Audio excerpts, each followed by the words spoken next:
Well, this morning, I have the unenviable task of giving another post-game speech after a disappointing loss. I am a junior high and high school social studies teacher.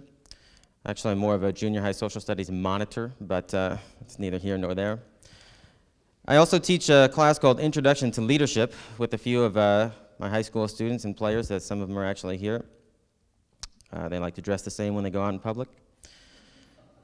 At any rate, one of the projects that we do in this leadership class is we ask our students to write their last lecture. We ask them to think about, if you had one last speech to give, one last letter to write, one last message to your teammates or to your classmates or your friends and family, what would be those important things, those 2 or 3 or 4 lessons that you would want to make sure that everyone you knew before you were gone? And so this morning, I'm going to give what I would guess is my mother's last lecture.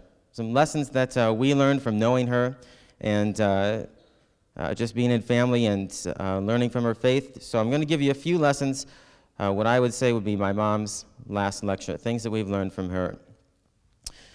The first one would be this: that life is given to be given away. Life is given to be given away. You see, my mom went through her life with the knowledge that life is a gift. It's not a guarantee, not necessarily a right. It's a different length for every person. But life was a gift that was to be used, to be given away.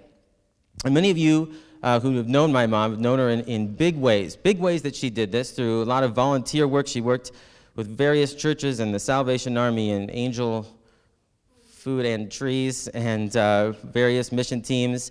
When she was shopping for a new church, she wasn't as much interested in what the church would offer for her, but how she would find a place to serve and give her life away to those that were around her. Now, a lot of you are here today, not even because you got an angel food cake for Christmas, or that you were served in some way by these big teams that she was a part of, but most of us are here, and most of us are saddened today because of the small ways that she gave herself away. I've got to hear a lot of stories over the past few days and read in some of the memory books in the parlor room.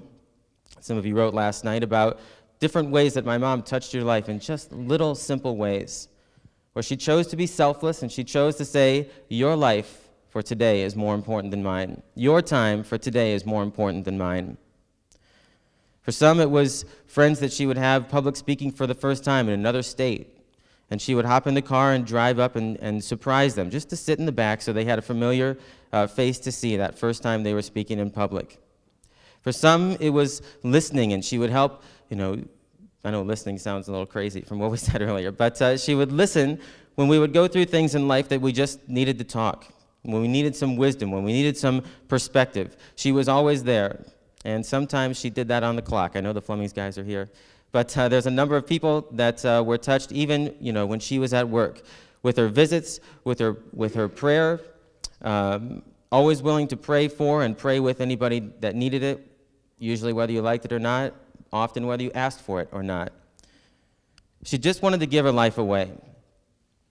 And this wasn't her idea. This wasn't an original idea. To know my mom was to know that the most important thing in her life was a relationship with God, and her understanding of Jesus' purpose on this life was that here Jesus was given life, the gift of life, just as my mom was, just as we are given. And Jesus chose to give of himself, to give himself away to benefit everyone else. And that's the example that my mom looked after and modeled herself after for most of her life, that her life was given to be given away.